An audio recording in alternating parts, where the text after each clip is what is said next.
former UFC stars making their way to one championship, and that's happening on Sunday. It's huge. Eddie Alvarez making his debut. Demetrious Johnson, we talked about him earlier, the best flyweight ever. I mean, the guy, pound for pound, for the longest time was the best fighter in the UFC. Got traded to one championship, and he's debuting this Sunday in Tokyo. Is it Tokyo? Yep. So I'm pretty sure. I know that they go on. I believe they'll be fighting around 6 a.m. our time.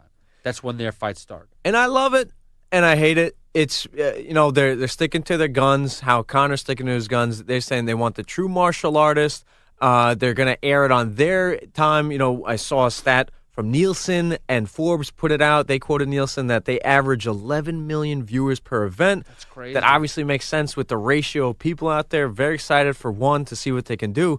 The coolest part of this is that I think Demetrious Johnson, he's like 3 fights away from the main event. And I'm like, whoa, wait a second. You guys made this like amazing trade. He's like, Rogan touts him as like one of the best mixed martial artists in history. And he's 3 fights away. It shows me, is this one's ego saying, wait a second, our fighters are better? Or are they saying, no, we built something. We're going to stick to our guns. We're going to do it our way. Come play with us or don't. We don't want the brash talkers. We want the true martial artists. So I got to see what the 6 fighters after Demetrious Johnson, I want to see what they're bringing to the table. Well, let me put it this way. Ben Askren, right, came from one championship. Where did he sit on the UFC pay-per-view event versus Robbie Lawler? What was that? The third to last fight. Yeah. Third to last fight. That's good, but he wasn't the main event. He's undefeated. Guy's been a champion a couple league divisions, a couple league promotions. A lot of people hold the UFC champion as the pinnacle, and Demetrious with all those belts. Just saying. Okay. Now you're taking these guys from, like, Askren at least is, American. You understand him. Easier to placate the UFC audience. You're taking these 2 guys that I don't know if the Japanese crowd knows Demetrious Johnson, knows Eddie Alvarez. That's fair. They're trying to bring in and create that promotion that goes across the world, goes global. So Demetrious Johnson coming in is almost the same thing as like a Korean Zombie coming in. Like, do we all know and respect Korean Zombie the way that, his hometown respects him? Wow. What other Asian fighters are we talking about? Like, we had Amir Khan on the other day, and we're talking about, Asians and potentially an Indian, fighter wrapping around the UFC belt around their waist, like what that would mean to the Indian culture, the Asian, Asian people, what that would mean to them. And it just would go through the roof, the level of intensity, the level of respect, and but to us, we don't even know these guys. You know what I'm saying? Like, that's the thing is, to the American audience, like, I watched that British card, that London card not too long ago, and I was just like, I just don't know a lot of these fighters. The Nashville card I was a little bit more into, so I understood a lot more of the fighters that were on there. A lot of the fights that cater to their specific hometown, we buy into the local fighters because we are more familiar with them. Japan doesn't know Eddie Alvarez and Demetrious Johnson the way that we do. It's fair. It's very fair. I mean, it makes sense, man.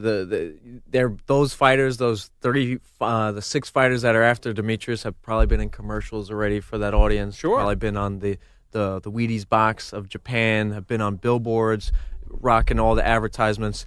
What I want is, I like Eddie Alvarez more than Demetrious, but he might be on the back end of his prime fighting career. Right. Demetrious Johnson, you need to rattle off every single win for the next 2 years, show the UFC they made a mistake, and then you can help the league and you can help the flyweights maybe if they need to jump over there. But Demetrious Johnson needs to win, because when we see these fighters jump to Bellator, we kind of see like, oh, this guy beat Benson Henderson. Oh, this guy almost beat Gegard Mousasi. Oh, maybe the Bellator's talent isn't that bad. For this case, I don't want a one championship fighter to beat Demetrious Johnson because he's just going to stay over there. That audience is going to love him, who beat Demetrious. But for the American, the UFC guys to get into it, Demetrious Johnson needs to rattle off wins, and they need to be pissed off that the UFC traded him. You don't think that they're going to take that fighter and potentially bring him over to, like, the UFC is going to gulp somebody up? Like, hey, you beat Demetrious Johnson. I think they're going to buy the whole league. I think that'd be great. smart. 'Cause That'd be they're fantastic. breaking ground over there with training facilities. I mean, God, if they can get to 50 million, oh my gosh. Dude, the UFC has a lot of money. That would be a great move, and you just Take over. You took over. You made this sport as global as it possibly could. It could be bigger than soccer at that point. Yeah. If the UFC is in Asia, then the next step is Africa, and 11 million is a lot. So I mean, you have to think of, if you're going to take $11 million people, 11 million of an audience, you have to pay a pretty penny for that. yeah. So, well, that's good. That's good for one, because they're sticking to their guns. They're making a whole organization like Connor. They're like, we're gonna run it our way. It's funny, Ben Askren, like the one championship's all about the true martial artist and the humble fighter. Ben Askren comes to UFC, starting so much shit. Yeah, he was exact probably like, opposite. oh yes. He's like, I'm respectful, I'm humble, and then he gets to the UFC and goes, fuck you, fuck you, fuck you. Well, because he couldn't do that over there. Yeah. He couldn't do it over there. It shows you how it was run. He was so Yeah. quiet. He didn't blow up till Rogan's podcast. Right. No, you're right. It's very interesting. We'll see. And listen, those are not the only two fighters they have. They have Vitor Belfort. Ooh. They have Sage Northcutt. Ooh. You know, so Misha Tate, Rich Franklin are running Right. the job. I think in the long run, Franklin's a been out fighter there for a few talking years to a now, fighter. too. Yeah, and he started like a Warrior Championship Series through one. I think they might be better businessmen than Dana White at the end, because they're the fighter. They know what they've been through. They can kind of level with them. right. You never know the height that one can go, man. Honestly, it's very fun, and it's on TNT. Oh, which is great. Bleacher Report. And again, that just shows how the power that MMA has these days. You know, TNT is taking charge. They're getting involved in it. ESPN didn't just settle for UFC. They brought in PFL. Good point. You know, Bellator with the zone stuff and the Paramount Network. You know, there's all these other. Triton is a local one on the East Coast in Long Island, I believe it is. Yes, sir. So I mean, there's all these promotions that are trying to crack through. It's nice to see that other networks are acknowledging what they can do, and yeah, exactly. So It's just- amazing, man. It's like there's a hunger for MMA. The fact that ESPN brought in PFL, they're going to have their Thursday night slot, and they're going to have Saturdays for UFC. It's fucking awesome. if only they could do that closer to home.